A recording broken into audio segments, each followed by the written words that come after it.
The American Association of Municipal Executives launched its free job board. That's right, it's absolutely free for you to post your senior and executive level recruitments. So if you have an assistant director position and up that you're trying to fill in your organization, go to jobs.aame.org. That's jobs.aame.org to post your listing today. Again, it's absolutely free. So if you are a city manager, county manager listening to this, if you are an HR director, please share this with your professional networks, post it out on your listservs, get the word out, because we're trying to build the only job board in the nation that is exclusively focused on senior and executive level recruitments. Again, that's jobs.aame.org. Absolutely free. Post your job today.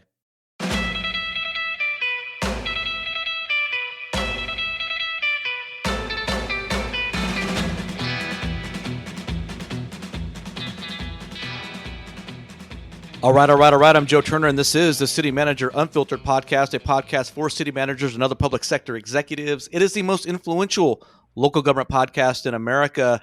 With me today is Tim Rundel to continue part 2 of our conversation. Last week, we had a really interesting conversation about the issues he faced in the city of Weed and how one elected official can change the dynamic and culture of an organization, and what kind of impact that can have on you as a city manager when this individual is undermining you and your leadership with staff and so forth and so on. And so we kind of finished that first episode on the more personal case-specific case study with Tim in the city of Weed. And we're going to go to more of a larger macro conversation now about this topic and about how these traumatic experiences we have as city managers can carry with us over onto our other organizations and future tenures and what have you. Tim, you shared with me some notes for this conversation that we're going to have, and you said that you had received a email or text or a call or some sort of communication from another city manager who's going through some pretty tough times, and you wanted to just kind of share that story with the audience as we use that as a precursor introduction to this conversation. Sure, Joe. Thanks again for having me. And as we said last week, when we talk about some of the things that happen to us within a city and an organization, unfortunately, what happens is we all carry that trauma, that PTSD. And I jokingly say we pack it in the suitcase and take it to the next town and hope it doesn't rear its ugly head. And it does, whether we want to believe it or not. I've had some stuff happen to me. I've shared with you guys before, what happened down in Durant, where I ended up getting death threats. And it was 3 years and, of a physically living, accosted, right? I mean, there were physically threats. I mean, yeah. Oh my God. It was just one thing after another because of what? Because of one council member that decided she didn't like me and she was going to make my life a living hell until either I got fired or quit. And after 3 years, I said, no, Moss, man, I was done. You put a fork in me. I ended up having to, like we talked about before, had to file a lawsuit against this individual in the city because she was coming to council meetings and accusing me of leading a corrupt organization and committing felonies. In open discussion, I begged her behind closed doors to stop saying that because, as you said earlier, our reputation is our currency. And guess what happens when the media picks up and hears these words like corrupt and felonies and all this other crap? You get tainted. You get tainted. And I will tell you this, as far as what happened in Durant cost me monetarily on down the line, because I had nearly 20 years in when I left Durant, and I couldn't get an interview. And I know what it was is because some of these recruiters and people were Googling my name and seeing, all the stuff that happened in Durant. And if you're a city council member and I actually had this, Joe, happen to me where I was in front of 5 council members at an interview after I left Durant. And one of them picked up his phone and I could tell he was like Googling, and then his eyes got big and then he leaned over and he showed it to the other council members. His eyes got big. And I know what they were doing. They were Googling my name. It's wild. And it is. And so guess what? I didn't get the job. No surprise there. So, yeah. But that trauma you take time after time and place after place, you put it in the suitcase and it goes with you. Well, getting back to this individual you were talking about, I happen to know her. I've known her for, at least probably 20 years, and have a utmost respect for her. And she's a good city manager, a really good city manager, she has a finance background. and very articulate, and just have a tremendous amount of respect for her. And unfortunately, a couple of years ago, she had a bad experience. She left a city that she had been there for several years and went to go work for a bigger organization. And after 1 year, was let go, kind of blindsided and let go. Well, she ended up getting back on the horse again, like we all do, and found another city. And unfortunately, that did not last very Very, long. very long at all. Yeah. No. And so I reached out to her, and I just basically told her, hey, man, you're in my thoughts and prayers. Keep your head up. If you ever want to vent, just let me know. And within seconds, she was, we were texting back and forth. And what it come down to, Joe, is like we just said. She essentially, and what I told her is, I said, we're all carrying around this PTSD luggage, and it affects the next city that we're going to if we don't deal with it or try to prevent some of the things we're talking about here. Yeah. And I have her, and I'm not going to say her name because I didn't ask to do this, and I'm not going to, out of respect, I'm not going to say who she is, but she says, this, and I'm not trying to be over dramatic here. It brought me to tears when I read this by her. It says, in reflection on both jobs now, I know that I'm burned out to the point where now it's affecting my health. I don't sleep, I don't eat, and quite frankly, I'm frozen at work.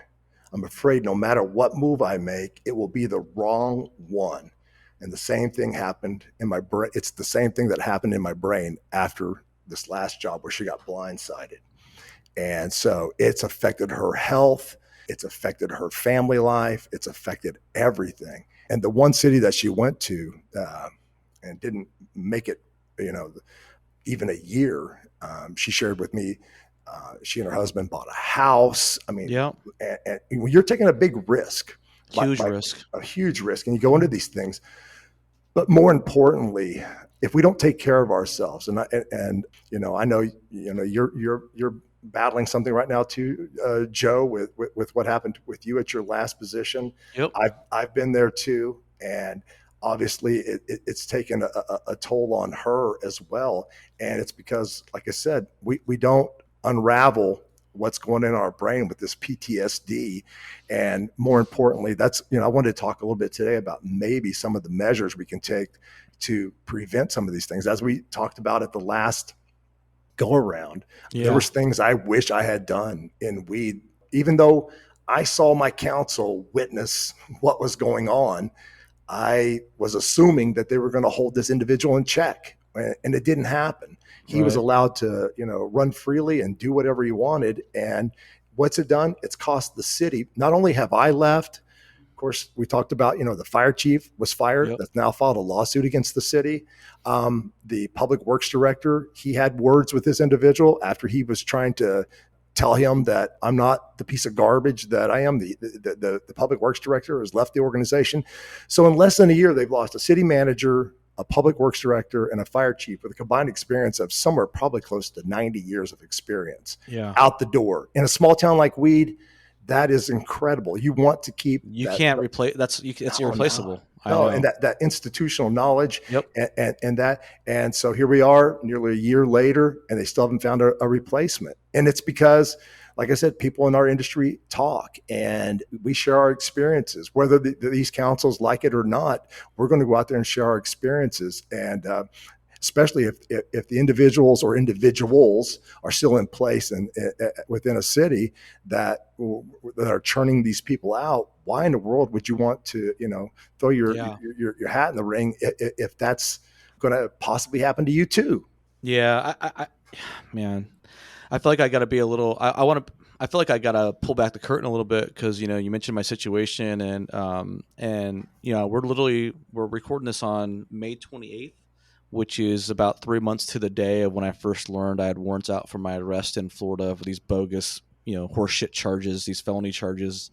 And the last 3 months has been pretty tough. It's been depressing. I've been depressed a little bit. I've been in a funk. I've been disconnected. My activity, as you'll see on LinkedIn, has been very, very low. And it's just, even though I've been optimistic and know these are horseshit charges, it messes with your head, and it just really, it just really fucks with you, honestly, to have felony charges over you. You don't know Hey, what the hell's going to happen. I mean, that's wild, right? no, It's like, I can't even believe that I have to even communicate that. I can't believe that there's a mugshot out of me on the internet. I can't believe that there's a fucking headline that says that I've been arrested. It's just, it's aggravating, yeah. And Joe, you and I talked about it a little bit. I had a very similar situation to happen to me in Durant, where I had an individual that I was getting ready to terminate, and we seized his computer. And when we got his computer and pulled it up, we had a bunch of stuff open, and I knew my city attorney was on vacation in Mexico, but I called him because I said, "Hey, listen, we've got his computer pulled up right here, just like it was when he was sitting in his office, and he's on Facebook. All these other apps are up on the screen. Is He goes, he has no expectation of privacy, none." Yeah. He said he's using city, and this guy was not only using a city computer for nefarious things, he was using his city email address. He owned a company, and he was running a company from his city a computer. And when he was asked later, he said, "Well, I didn't know how to." He wasn't very computer literate, obviously. And he said, "Well, I've had that same email address for like 20 years, so I just use that one." And Incredible. yeah, incredible. But But while it gets crazy, because I know you told the story with me and you're going to share with the yeah, audience. But I mean, this person wasn't even punished, really, in the grand scheme of things. no, this person that we're talking about, They were after rewarded. after I fired him, I'm not kidding. His walking papers was probably an entire ream of paper. And when we went through the depositions, by the way, he sued me individually and a council member individually. So, and that's something I had to carry around, Joe, for I think 4 or 5 years, because this thing Yeah, drug out in court forever. they're So, interminable. yeah, it is. And so, my ex-wife, and let me just say this too: these things take a toll on your marriage, and don't let me don't kid yourself into thinking Yep. it doesn't, because it does. It takes a toll on your marriage, because these are partners. They follow us from town to town to town. And Brandy, she followed me for 4 different city manager positions. That trauma adds up over time. It does, and it takes its toll. And she had it, at some point with some of the people that I was involved with, especially in Durant, because she talked me into taking the Durant job because that's near her hometown. And real quick story, a little bit of levity here.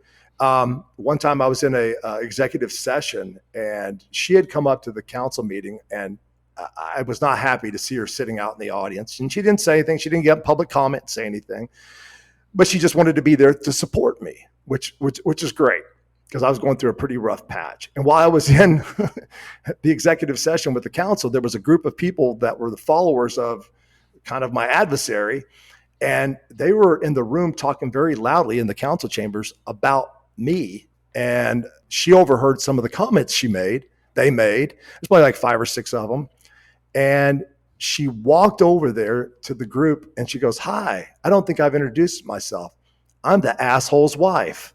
And they go, "Oh," she said, the looks on their face like, "Oh." And she said, "You might want to know who's in the room before you start bad mouthing somebody." Amen. And Yeah. but I told her, "Thank you, but don't ever do that again," because I don't know if it necessarily helped, but It's it was tough. but it's tough, because nobody wants to hear their. Spouses don't get to unload. And here's the other thing too, right? And I'm sorry to interrupt you there, Tim, but it's just like, it's like, I've had bad days. We've all had bad days, right? At work. And like, you Sure. get home and you haven't seen your spouse all day. Your spouse wants to know. Well, it's like, I don't want to relive the bad day with you, right? And then they feel iced out or boxed out. But it's like, you can't help me with this. I don't really want to I just want to like just put it behind me. Yeah, It's And then, that has its own traumas that adds up on a relationship if you're not careful. it does. It We sure talked does. about carrying the PTSD. I'm gonna give a little bit of a personal story that's kind of related.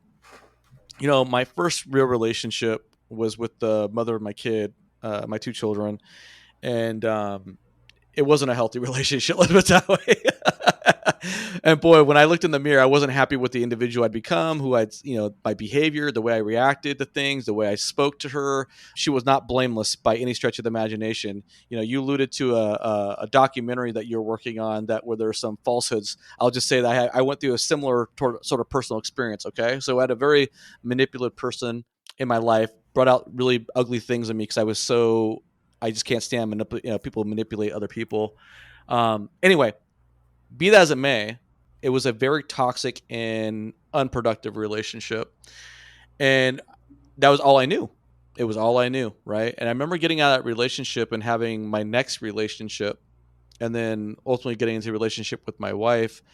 And I was like, wait a minute, relationships don't have to be this toxic shit show. I can actually have a conversation without all this drama and get into a shouting match, or we're not cursing at each other, or we're not saying mean things, or we're not slamming the door, we're not walking out on each other. Like, you mean we can actually have a relationship like that? And I think what happens, the reason why I bring this up, Tim, that personal story, is because I think for a lot of city managers, they get into a bad experience and they start thinking, wait a minute, is it always like this? Is this always, oh, it's always going to be? And so, whenever you're in a traumatic sort of environment, a toxic, negative environment, you develop these coping mechanisms or these skill sets that help you get through that experience. I did that as a child, going through, poverty with parents who are drug addicts and incarcerated in jail. I went through, sexual molestation as a kid. So you've developed all these constructs to survive and get through it. But the reality is those constructs are created to survive a very negative situation. And when you take those into a normal situation, they become very destructive or regressive, or just, sabotage what you're trying to do in that new environment. Yeah, you hit it right on the head. I've got some similar stories, not so much relationship wise, but as a kid growing up in just poverty in the Ozarks with a very, very, I was the oldest of five, very dysfunctional upbringing. My dad had a horrible drinking problem. Sometimes got violent. I watched my dad, beat the crap out of my mother a couple of times as a small child and even as a teenager, and did a lot of destruction, lots of destruction to me and my brothers growing up. There were five boys. We all carried that around. We still do carry it around. And sometimes, there's and real quick, I'll tell this story, but sometimes you can get through these things without a whole lot of counseling, with a whole lot of things. And sometimes you think you can reconcile. So one of my brothers went through a lot of counseling. My dad passed away about 3 years ago. And so I think it was about 5 years ago, my brother went through a lot of counseling about all the stuff that we witnessed as a child and this and that. And he said, I called Dad and I said, hey, I wanted to talk to you about some stuff. He goes, okay. So my dad loved Cracker Barrel, like most old people. Yeah. I like it for breakfast. So anyway, he took my dad to a Cracker Barrel, I believe he said, and they're sitting there eating. And my brother says he's just like so freaking nervous. And he unloads to my dad. He's telling him all these things that happened to him as a child and this and that, and how he harbored all this for years. He actually harbored a lot of hatred toward my father. And, but he said, I've pushed through that, Dad. And what I want to tell you, Dad, is I forgive you. And then I said, oh my God. I said, what did Dad say? And he goes, okay. That was it. And they ordered dessert. I was like, okay. He goes, that's it? That's all you get? That's all you got was okay? You might get a second round of hatred after that. Exactly. Oh my God. So, but that's my dad. He was just a man of, few words sometimes. And yeah, so my brother was thinking there was going to be this beautiful moment where they were going to cry and come. And in fact, my dad said, so you go through all this crap in life thinking that someday there's going to be a remedy, or you're going to get this, or you're going to get that. But here's the thing that I would tell other people too. When I go to conferences and stuff, and especially when it involves, other city managers, I like the classes, I like learning and figuring things out. But what I love more than any of it is the networking.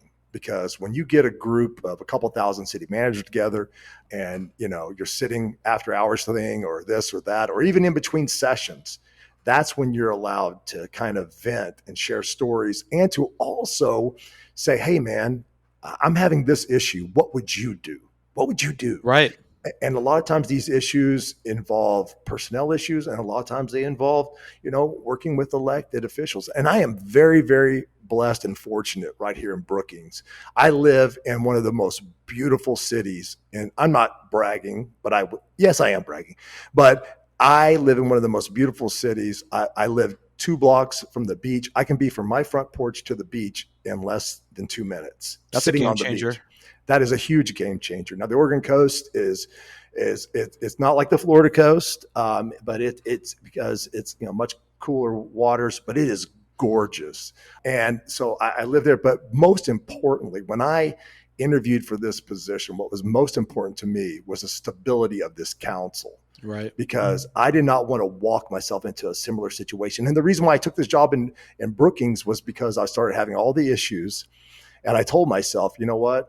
I visited Brookings several times because when you're in the mountains, what do you want to do? You want to go to the beach. Right. And so we did. Brandy and I came here and camped several times and came out and different holidays and stuff. And so after all this crap was going on with this individual, I said, if Brookings ever comes open, I'm going to apply. And I did. And one of the reasons is because I needed to be close to, still Weed is 3 hours away. And it's because I still own a commercial building there. You're still invested in weed. I'm still invested in weed, whether I like it or not. I sold my house. In less than a week, thank God. So I didn't have to deal with that. But I still own this building, this commercial property in downtown Weed. And Weed is a great city, man. It's got some great qualities.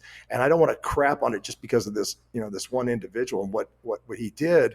And he went through virtually unchecked, but it has its consequences. Yeah. And that's the problem is, you put your heart, we talked about this, you put your heart in this thing, you sweat, your tears, and you feel like, okay, I'm paying the price to be here and for my keep.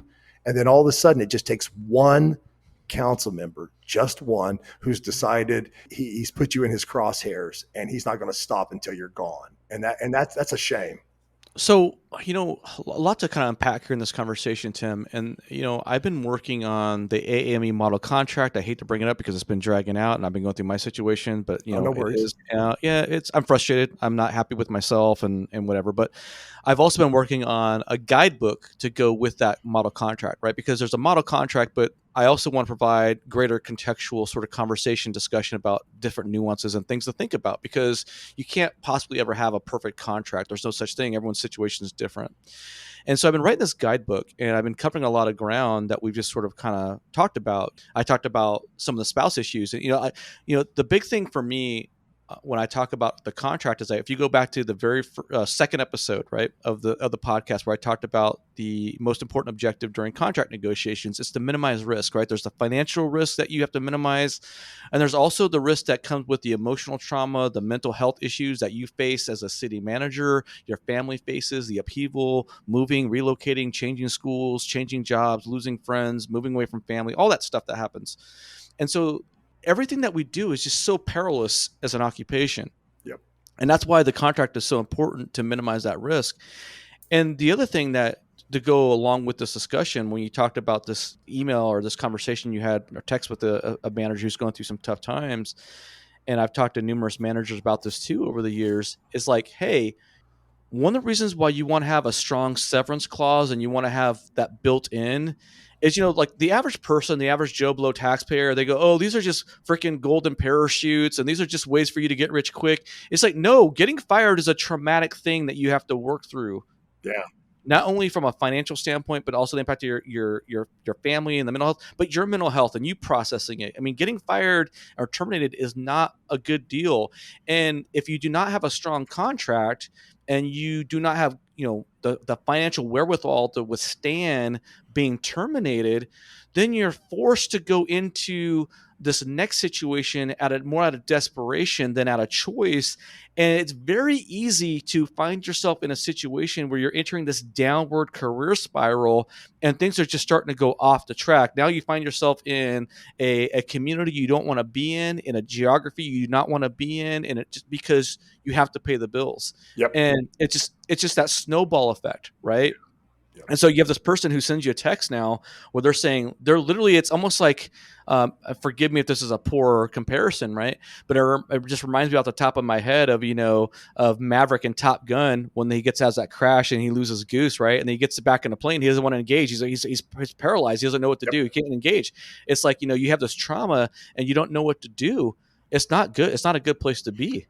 No, man. And what it does, Joe, is when you take that trauma with you to the next organization, you as a city manager become ultra conservative with Yes. your Risk decision. averse. Oh my God, you're very risk adverse, because if you think, well, if I recommend this and it fails, it's going to be my ass, and now I've got to get my wife, my kids, and load up and go to the next city because I recommended something, the city council bought into it, and it turned into a flop. Yep. And now here I am looking for another job. And so, but as city managers, you all know, the good ones out there, you guys all know, I hate status quo. I've been in Brookings now for 10 months, long enough to see where some of the deficiencies we have. And it's innate within city management is to try to go out and fix those deficiencies. Yep. To keep the community, to sustain, a long time. And then you do all these things. It's kind of like what happened in Weed. I went out there and I tried to figure out a way to get our water rights, because our water, especially in California, is like oil. And those water rights are so important. When you allow get billions and billions of gallons to just float away into the ocean every year. Exactly. Yeah. There's a lot. I won't get on my political horse here after living. Born and raised in California for 40 some years. Yeah. Just insane. But anyway, go ahead. Well, all you Southern Californians want our water from Northern California. So. That is true. That is true. It is. Yeah.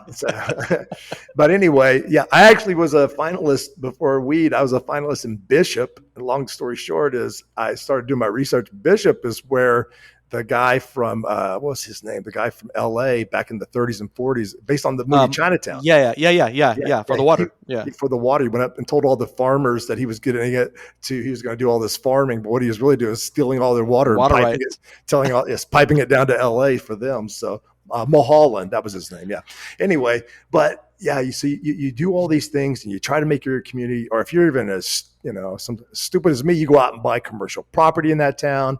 And now look at me, I'm stuck with a piece of commercial prop. Not stuck with it. I have some. I know what you mean. Yeah. Tenants, because I did it to kind of diversify, because we're all hoping. And by the way, I also took another big risk by coming to Brookings, because I was fully vested with my time in Auburn and Weed in CalPERS. Yeah, that's a big decision on your part. It was.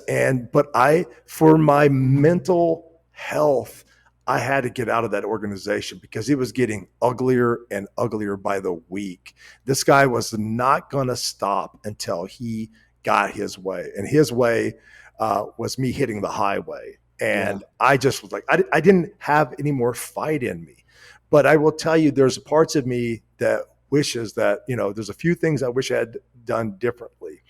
And one of the things, Joe, that I think I wish I'd done differently is and if any of you have the capabilities of changing the whole or making recommendations for the ethics and protocol for your council, your elected officials, your planning commissioners, all these folks, is if you can set up to where there is essentially an ethics commission where it's an oversight. So if a citizen or employee makes a charge against somebody, that there's actually an investigation and an outcome and what that determination was as a result of your complaint. Your complaint may not meet the criteria, but somehow it does. And I forgot his name, but I watched something, and I think you or somebody posted it on LinkedIn, and I watched it, and I'm like, oh my God. The city manager got up, and I was thinking, he's just doing career suicide. He'd been in this place for about a year.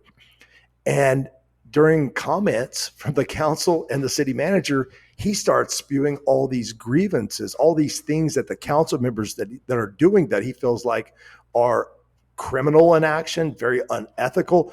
And you could just see the council members were like scrambling and like, what the hell do we do? And they finally shut him down. And at first I was like, this guy has lost his mind, going up and airing that all in public. Is this the guy in Lodi? I think it was. I think that's where it was at. I think it is Lodi. I think it's Lodi. But you know what? But you know what was somewhat genius about what he did is they immediately suspended him, with pay pending an investigation. But he essentially became a quasi whistleblower in public. Yeah. So if they fire him, then they violated the Whistleblower Act, because this guy is basically saying there were some malfeasance going on when I first got here and this and that. Now, I don't recommend everybody do what this guy did, but like I said, I was in shock when I first saw this. But then as I started thinking about it, no, what he did is he basically set it up as, hey, I'm being a whistleblower. I'm telling the public what you guys are doing. Right. And I think if we have like an ethics commission set up to where folks in town that want to sit on this commission can listen to these things and determine whether or not something should be done, whether a council member should be publicly censured or so forth. That's something that I wish every community has. I worked for one community that did have that. And at one point, 4 of the council members out of 9 had ethics violations on them. And all 4, like the day before the hearing, folded tent and resigned because they knew what they did was wrong. And it's going to be exposed. Yeah, they were getting exposed, but it had teeth. What happened in Weed and we talked about did not have any teeth because I filed these ethics complaints and nothing was told to me as what was the result of my complaints. Yeah. So anyway, that's something, and I've listened to you talk about, Joe, some of the things that you talked about having a without cause out for the city manager, just like it is for the council member. Because if you get into this thing a year or 2 into this thing and you're going, oh my God, and you see the writing on the wall, you're going to get fired, eventually.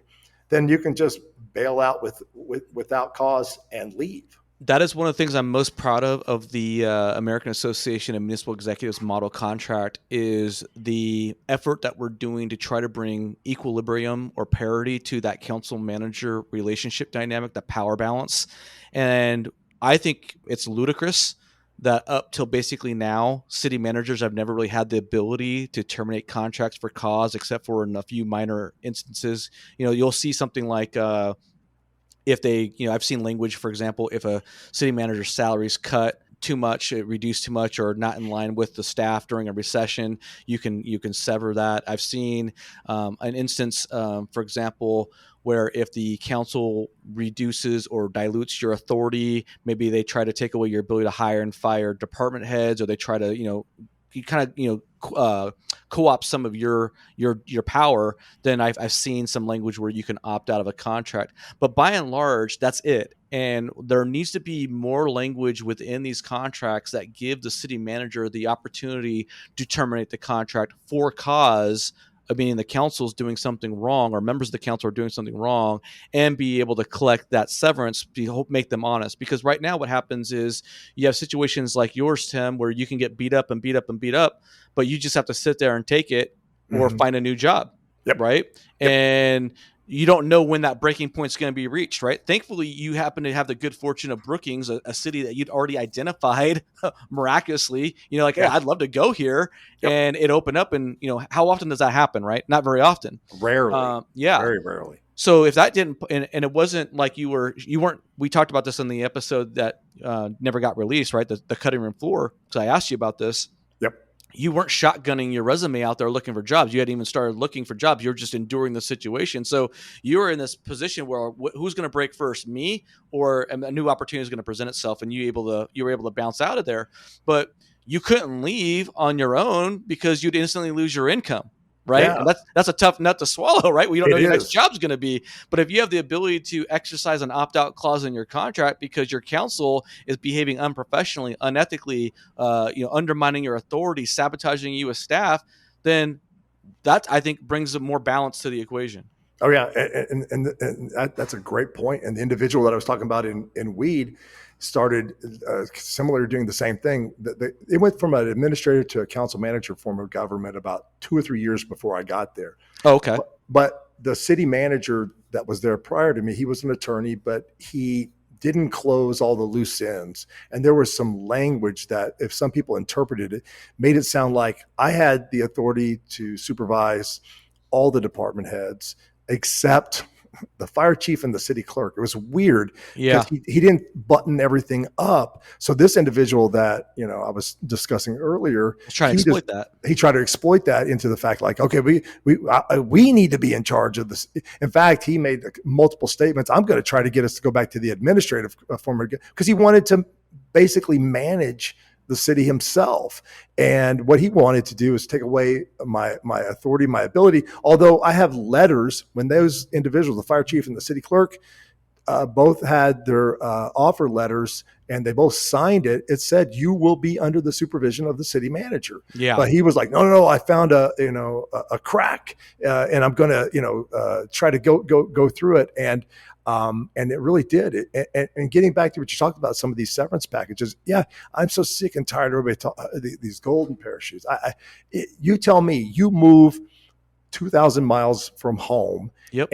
and you get there and you have a horrible experience, and 90 days into it they decide to cut bait with you, and you've sold your home, you've Yep. moved your whole family there, your kids have just started school there, and now you got to start looking for another job. And if you're in an isolated place, like kind of like weed, then good luck, brother, because you might be commuting an hour or two each way to work just to be able to keep the food on the table. And If it's you're tough. lucky. I mean, If that's a low probability. That's it, low probability. it is. And I had a city once, Joe, where I had to separate with, and I had basically a 9 month severance package.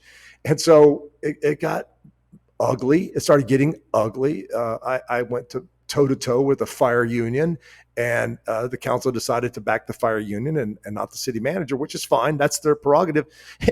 And the city attorney, like we talked about before, boys and girls, he's not your friend. This guy come back to me, he goes, well, the council wants to give you a 90-day severance. I said, what? He goes, they want to give you a 90-day severance. I said, my contract says 9 months. That's all they want to offer you. And I said, That's how no, this works. That's how this works. it's not how it works. He goes, well, they'd be willing to give you. I had to go get an attorney in Long Beach. I had to pay him $8,000. And all this guy does is he specializes in getting severances that are actually owed to people, getting them the actual amounts that's owed. So I had to spend $8,000. And then somebody goes, well, yeah, but the city reimbursed you. I said, no, they didn't. I had to pay $8,000 up front to this guy to be able to fight to get my 9 months that was owed to me. So, Well, we have. I'm glad you mentioned that, because we have language now in the AAME contract, model contract, right, where basically it stipulates that there's penalties, that if you are going to contest the severance and you lose that battle, then there's additional penalties on top of that. I mean, there's got to, we got to start doing things that are much more creative. This conversation is getting a little bit off the track a little bit, but you got Texas. I think in the lower house, I don't think they've done the Senate yet. I forget. They're looking at trying to put a cap on severance, similar to Florida and Illinois, with like that 20-week mark. So it's like we have to start getting more creative then, because if you're going to have these caps on severance, then city managers need to start maybe demanding upfront signing bonuses. Yep. We need to start talking about relocation after, if you're it's customary for a city to pay relocation when they bring you on. Well, if they're going to terminate you without cause, I think we need to have conversations about them paying for your relocation out of town, or covering your cost of your real estate, your real estate agent's commission to sell your house, right? Because they want you to move in there and you got to be residing in our city limits, right? You got to be a resident, you got to be invested. So I mean, but the reality is, and this is a really a personal rant of mine, and I talk about this in the guidebook, and I don't really want to go too far down this road, but Tim, but I will say that I do think there is an unhealthy level of martyrdom and cuckoldry in the city management profession, where we just sort of get off on this idea that it's noble to be victimized and bent over and screwed because we're public servants. And we need to change that whole mentality, because you talked about one of the things we want to talk about is like the dehumanization of city managers, right, and government employees. And one of the things I've been trying to articulate through this podcast, through LinkedIn and what have you, is if we as city managers and the profession do not do a better job of valuing ourselves and finding our own self-worth and advocating for the value that we bring, the value proposition, right? The expertise, the skills, the talent, right? And communicate the risks that we're under. I kind of went on a little rant with the city manager in the last episode, so I won't go here, right? To kind of go back to that relationship theme that I talked about with my personal situation, we all talk about this idea that, especially in the context of teenage girls or young women, right? If you don't value yourself, right? If you don't respect yourself, then men are going to take advantage of you, use you, treat you like an object, that whole deal, right? And I won't get graphic with it or what have you, right? But the concept is very simple. If you don't respect and value yourself, nobody else will. And so we as a profession have gone down this rabbit hole where, even though compensation has been increasing, relatively speaking, because of the pandemic and wages in general, we are not keeping up to speed with the level of risk and the volatility and everything we endure as a result of being in this profession. And I think we need to do a much better job of demanding higher rates of pay and salary and benefits and protections, Sure. because I firmly believe that's how you sort of you put this boundary, right? These boundaries for the relationship, and show that, hey, we have value. And I think one of the things that's going on with our profession is because we are not demanding these things, we are allowing our value to be diminished and minimized. Yep. Does that make sense? Yeah, that makes perfect sense. And you hit the nail on the head. We have to create that value. I heard one town in California, I won't name it, I know who it is, but the recruiter told me, I said, well, what happened to this last guy? And he goes, oh, they wanted to save some money. So they hired a guy who used to, I don't know, he was a manager of a Chipotle or something. I was like, what? What? And it's you get, what you pay for. That is so spot on, though. I mean, it is. And that's the thing is, we did not create the value for what we do. I mean, we don't market it. We're not selling it. We're not marketing it. And it goes back to what I said. Sorry to step on you, Tim, but it goes back to the city. Nobody questions the city attorney's value, right? Oh, they're Mr. Deserve $400 an hour, right? Yeah. But to go back to Chipotle manager, and I've used this example time and time again. City managers are paid on an hourly basis. Their pay is closer to that of the fast food worker than the city attorney in nearly every city across the country. Absolutely. And a shout out to my buddy Brandon Dross, co-founder for the American Association of Municipal Executives, because he's been harping on this for a long time, and I've been talking about this more and more. And it's one of the reasons why we chose the name Municipal Executives for AAME as a professional association, is exactly what you just pointed out with the Chipotle manager. I don't like the phrase or title city manager. I think it diminishes what we do. I think it allows the public who has no clue what we do, a lot of elected officials who have no clue what the city manager does, to conflate and confuse what the expertise and skill set and the complexity of these organizations that these city managers are running, and turn it into a fast food manager, a restaurant manager, furniture. We're not managing a furniture store. No, but that's what we probably make less than that. And that's what happens. I mean, less than the Buc-ee's manager. No kidding. I mean, I think I saw a deal once. They said like the average In-N-Out burger general manager makes over $200,000 a year. And I'm not diminishing. No, I know. I worked in the food industry for 10 years. It's backbreaking. My mom did it for 40 years. It's backbreaking. But it's not the same. But it's not the same, man. Your responsibility as a city manager, when you're talking about public safety, you're talking about drinking water, you're talking about wastewater treatment, you're talking about all these things, trash, sanitation, all these things that are important to a community. And we don't build our value high enough. And I'm going to say something else right now. And I think I'm speaking the truth. I think I looked it up. Currently, right now, I think we're somewhere between 15 to 20%. We have women in the profession. It used to be a boys' game. Let's just put it out there. Still is, right? By those numbers, right? By those numbers, it really is. I've seen, I used to belong to the Oklahoma City Manager Association. They used to have these annual pictures where they would put up and we would get to see. And a lot of those pictures, like back in the 70s and 80s and stuff, I mean, there were no women. It was all like, 50, 60 guys.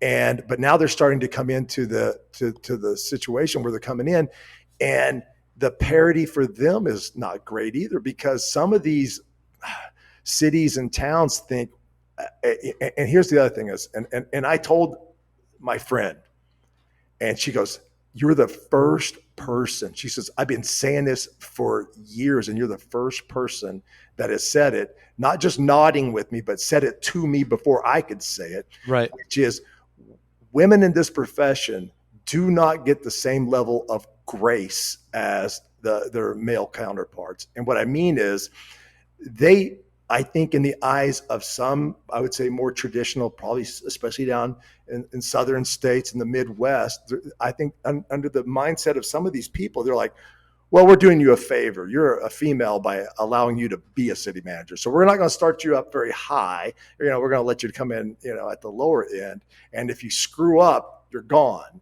As opposed to, not to say that's the same for everybody, but Right. I don't think they get the same grace. I've got a lot of female friends that are in city management, and I just hear these stories after stories after stories about the things that happen to them, and I just feel like it's not fair to them.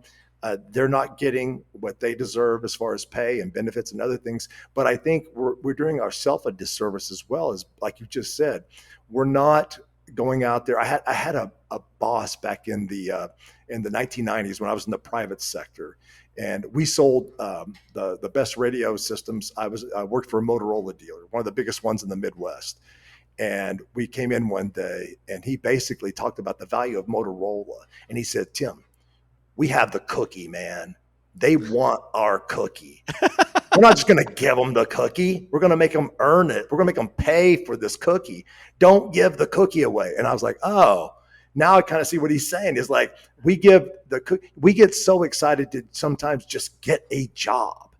Oh And my God, I've talked about this time and time again. We yeah, get so, and man, Tim, I could rail on this. I felt like you've read my guide because, one is we get the process becoming a city manager is so long and oh my arduous, right? God. Usually with Yeah. these steps, and we can't help but get emotionally invested and get our families emotionally, especially our spouses, because we start thinking about, okay, Yeah. we got to start looking at what house we're going to move into, what neighborhood, what school the kid's going to go. You can't just think about that after you get the job as a finalist because you don't have time to do all that, right? You start thinking about it ahead of time, but you start thinking about it ahead of time, and your family gets so invested in the process that then once you're finally declared the finalist, it's almost like a foregone conclusion you're going to accept the job without pushing back and negotiating hard. I've made this complaint over and over again. There are so few stories about contract negotiations falling apart that tells you inherently that we as city managers are not negotiating hard enough and pushing the advantage and using our leverage to get the concessions we should be demanding with salary, benefits, everything else. Because I would bet you it has to be less than 1%. Has to be less than 1% of all contracts that are negotiated fall apart before they reach the actual finality. I don't see stories about it. No. And that just tells you that right now the city managers who are negotiating these contracts are not pushing hard enough, because if you were pushing harder, that failure rate would be higher. And so what happens is, and kind of get back to the whole dating reference and everything else too, I think this is a theory I have, okay, and I've never put this out there, but I'll put it out there now since you use the difference between how women are treated and men, right? Our whole courtship, and this might be a little far out there too on the deep end, so people might be rolling their eyes when they hear this, right? But I think a lot of it has to do with the fact that men in the society, our whole courtship system, right, mating ritual system, is predicated on the man asking and getting rejected or getting accepted, right? Mm-hmm. Men are not approached by women by and large in the dating scene, right? That's just not the way it works, right? No, so men have to go out there, and the whole system predicated on you go out and ask 100 women, and hopefully a few say yes, right? Yeah. I think that because this profession is so dominated by men, and we're so thirsty and yearning for some sort of validation and being wanted, that the minute we get declared the finalists, we just we give it up. Like, did we give it up so fast? It's just like we give up the goodies, okay? We run to Zales and get the ring. Oh my God, she's going to say yes. I know it. I just know it. Man. I truly believe that. I do too. And I did that earlier in my career, but I will tell you, when I went to Weed, they offered me a pitiful start. And I said, no, I'm not moving 2,000 miles for that salary. Yeah. And when I took the job here in Brookings, they threw out a figure. I said, no. And they threw out a severance package number. I said, no. And I went back, and it's because when I went through the whole process of the background checks and everything else that they have you do, I created value for nearly 25 years in the industry, and for my knowledge about how a successful city is ran. And I think that's where sometimes we fall off. And I think sometimes and one of the things, and kind of hopping back on to what we were talking about a few moments ago, one of the things I've just recently instituted or whatever, and I wish I'd actually put it in my contract, and I know some city managers that have done it, is one of the ways that I think we can help keep the things that just kind of happened to me in Weed at a minimum. It's not always going to be fail proof, is building those relationships with those council members. And what I did here in Brookings is I said, listen, You guys are all busy. I have 5 council members that all have jobs. And And that's a and you're rarity. and you're lucky to get them for 2 hours every 2 weeks, right? Maybe Oh, 4 hours a month if you're lucky, right? if you're lucky, In a group setting. In a group setting. absolutely, because they're all very busy. I got a few of them that own their own businesses, and they're all very, very busy people. And so what I said is, man, just give me an hour, 1 hour a month is all. That's all I'm asking, and that's invaluable. I meet with my mayor pretty much on a weekly basis, so we're kind of keeping in tune. I Yeah. also keep my council apprised. For those of you that know me, I preach this all the time. I send what I call my 5 for Friday every Friday to my council, so they kind of a recap of what's happened, and also kind of waving some flags and saying, hey, Agnes is probably going to call you because this and that, and she's really mad about this and that. So just get ready. She's going to send you an email and a call, and so kind of give them a heads up. And remind them also, we just had the big Azalea Festival. I sent them all a detailed schedule of what's going on with all the events, those keeping them in the loop. But that's a very cold thing. I hit click and send and it's done. Yeah. And I don't get a whole lot of response back. But by saying, listen, just give me an hour a month. So I've got some members, it's kind of hit and miss as to when they can do it. Some of them, it's like the third Tuesday at 4:00 or whatever. And if you can get that, that's that relationship building that you can get. Amen. And you can garner. And if you can get that in your contract, or if you're out there listening right now and you can get it with your council, because I think a lot of times, these guys are all volunteers. Here in Brookings, they get $0. It's tough. It's tough. I mean, we forget that. It's easy for us to overlook the fact that we're getting paid to do this job and they're not. I mean, they have lives too. I mean, to be fair. Absolutely. And actually, if you think about it, Joe, these guys are actually, paying to be a city council member because, opportunity cost. They're exactly, man. Gas money, all these other, the time away from their families, and all these other things, it ends up costing them some money as well. So I feel like, in order to maybe avoid some of these pitfalls, if you have some good relationships with those council members, and I have a friend of mine, I haven't talked to him in a couple of years, but Ted Gabler, who was the city manager in Rancho Cordova, he kind of mentored me when I was in Auburn because it's just right up I-80. Ted wrote a book, a real famous book, I think it's in the 80s or 90s, called Reinventing Government. And that's kind of what he did there in Rancho Cordova, where he took a whole community and basically he privatized a lot of stuff out, but still ran a very effective organization. And Ted, he and I talked, and he said, Tim, you know what? He said, you can have a strained relationship with your kids, you can have a strained relationship with your wife, but what keeps me up at 3 a.m. staring at the ceiling is a strained relationship with a council member or multiple council members, because man, that's what's going to put the bread on the table. And if I feel like, my neck is going to get out there, but it's going to be very difficult for your neck, less likely your neck's going to be put on the chopping block if you establish those relationships. And then you start getting the benefit of doubt. You build up that goodwill bank, that bank of goodwill, Absolutely. And unfortunately, I thought I had that prior to him getting elected in Weed, based on all the conversations he and I had in my office and, running to each other around town. I thought, man, this guy was a done deal. But what I didn't realize is, all these other factors that were going to come into play. And, he had a bit of a, like I said, of a fragile ego, and didn't take things very well, and misunderstood me on a couple of occasions. And it just kind of snowballed. But I felt like, I still had a really good relationship with the other 4. To be honest with you, the other, when I made the announcement, told them I was leaving, I think some of them were just in shock. Yeah. A couple of them called me, after I let them know. It was after a council meeting. I let them know. And they're like, well, is there any way you can call them and tell them no? And I said, no. That's your sale.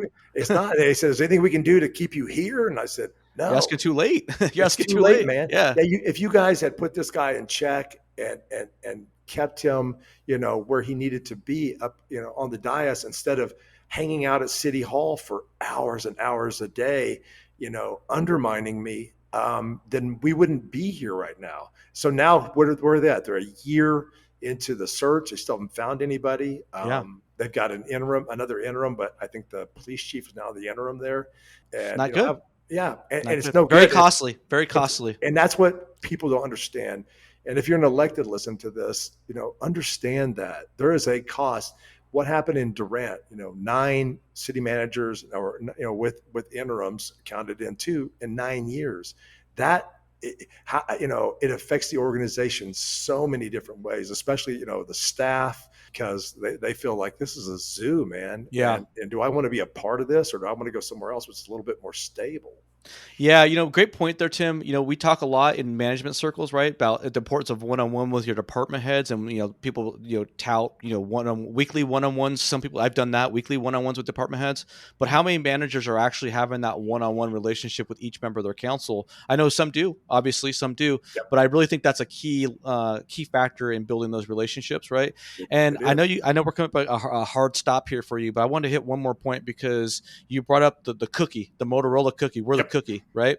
Yep. And again, that goes back to me thinking like, man, did you read my guidebook? I didn't use the term cookie, but I've talked about how we're the catch. We are the solution to the city's problem. We're the catch. And I think too often we lose sight of that. So when you're a candidate and you're entering contract negotiations, remember, you're solving their problems. They need you more than you need them. If you do this right and you have a good contract, if you're living within your means and you're not doing dumb stuff financially to put yourself in a desperate position, right? Mm-hmm. And you have a contract that's with a severance protection, so it buys you that time, so you have to make a rash decision.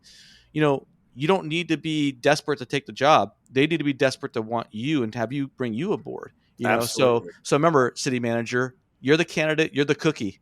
Yep. And you have value, especially if you're a seasoned employee. And sometimes it's not even seasoned, like you've been a city manager, like, or in city management like me for nearly 25 years. You may have been a department head, or you may have worked for a county, or you may have worked some of the best hires I've had are people that have tired of the private sector. Yep. And they want to come in. So I've had some great hires with that, but there is value there. But yeah, it's something that I think in order for us, and man, I tell all these other folks too, because I've talked to a few people that have tried to jump straight out of grad school. They're 26 years old and they want to go get their first city. And I was like, man, pump the brakes, go work as an analyst for a couple of years or whatever, and then get into it. But because unfortunately, I've talked to some people out there that have done that, and after 1 year just said, I'm done. I don't want to do this, because I didn't realize it was going to be this difficult. It is not for the faint of heart. Like I said, there's only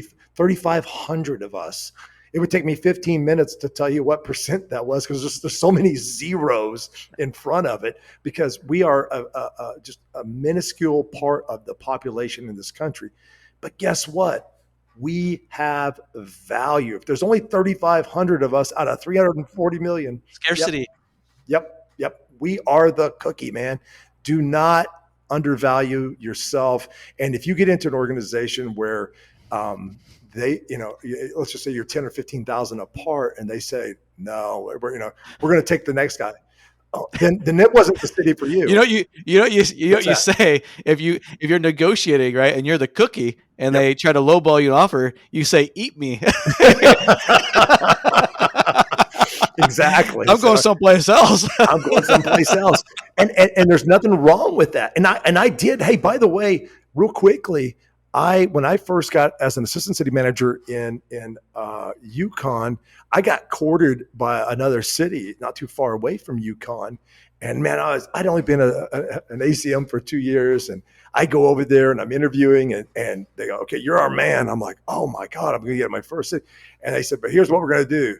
We're going to give you a 6-month contract. And I was like, what? And we got a list of people we want you to fire the first month. And I said, no, I'm not doing that, because I knew it was a setup. I was just like, no, you want me to come in and be the hit man, and then you guys fire me and put somebody else in place. So be careful. Don't just jump into, like you said, we all get so excited to get our first city. We don't care. They really want me. They want you to want me. Exactly. Yeah, don't run to sales, man. Don't run to sales. Hang on to your money. Because this is also a job where you're going to take some risk. I'm out here, and Oregon is in the top 10 most expensive states in the country, and so it's expensive. Real estate here is expensive. Yeah. And so, yeah, there's a, when you move to a place, think of that too. I knew that going into it, that, real estate was going to be much higher. But for me, the trade-off is, I've always wanted to retire in a beach community. And here I am, Well, I hope it works out well for you, and there's a happy ending, unlike weed, and you get that retirement in that beach community, Tim. And yeah, man, well, go ahead. no, I was just say, yeah, I'm in it for the long haul, man. I've got, like I said, I got a great counsel. I'm hitting on all the cylinders with, my staff and everything else. And there's the best thing is I asked the police chief was the acting city manager or the interim city manager, and he had been there for 6 months. And I kind of shared a little bit with him about what was going on in weed. And he goes, what's the great thing about our organization is? And he goes, there's none of that backbiting and none of that, infighting and all that stuff. He goes, we got our quirks, but man, we're a solid team here. It's a team effort. And he was exactly right. And that's all I've seen since I've been there is a team effort. And that's who I am. I had an employee once that, he referred to me as coach. And after he goes, hey, coach, what's up? He ran my landfill. And one day I said, Seb, why do you call me coach every time you see me? He goes, because, man, we come to these meetings. He goes, you call the plays, and then you get out. He goes, and then you get out of our way. And I was like, I guess I am the coach. That's awesome. Yeah, he said, you get out of the way. And if you're going to be a good city manager, you can't micromanage either. You got to get out of the way. So, and that's something that takes. Hey, that's one C word I don't mind being called. Yeah. Oh yeah. Yeah. Me either. So yeah, I've been. I don't want to say all the things I've been called, but it's like I said, I don't want to crap all over this profession. I joke about it all the time about. I did a thing at a school a couple weeks ago, Joe, where we did this thing called My City, where we're actually teaching third graders how municipal government works. Uh-huh. And we had 5 speakers 5 months in a row, and I was the last one. And I just said, okay, who here wants to be a firefighter? Oh, all the little boys and girls. Sure. Who wants to be a policeman? Oh, yeah. And then when I said, what do you want to do? He goes, I want to drive a trash truck. And I go, who wants to be a city manager? And it's like crickets. Because first of all, they don't know what a city manager does. But, you should have said, who wants to be a Chipotle city manager? Exactly. A Chipotle manager. Yeah. Oh, yeah. That's probably. But it's a profession that nobody knows what the hell we do, but it's it's a noble profession. It is. We joke about it a lot, but a lot of cities depend on us to make their communities a better place to live, work, and have fun. And that's all you can do when you get there is to do that. The old Athenian oath: leave it better than you found it. That's all I have to say about that. Amen, brother. Like he said, you're the cookie. You are the cookie. I'm Joe Turner. This is the City Manager Unfiltered Podcast, a podcast for city managers and other public sector executives. If you like the content, please hit that follow, subscribe button on your platform of choice. Please leave a rating and review. And I'm not sure when I'll get the Crazy Stories episode with Tim out there, but be on the lookout for that one. It will be funny. It will be enjoyable. Catch you next week.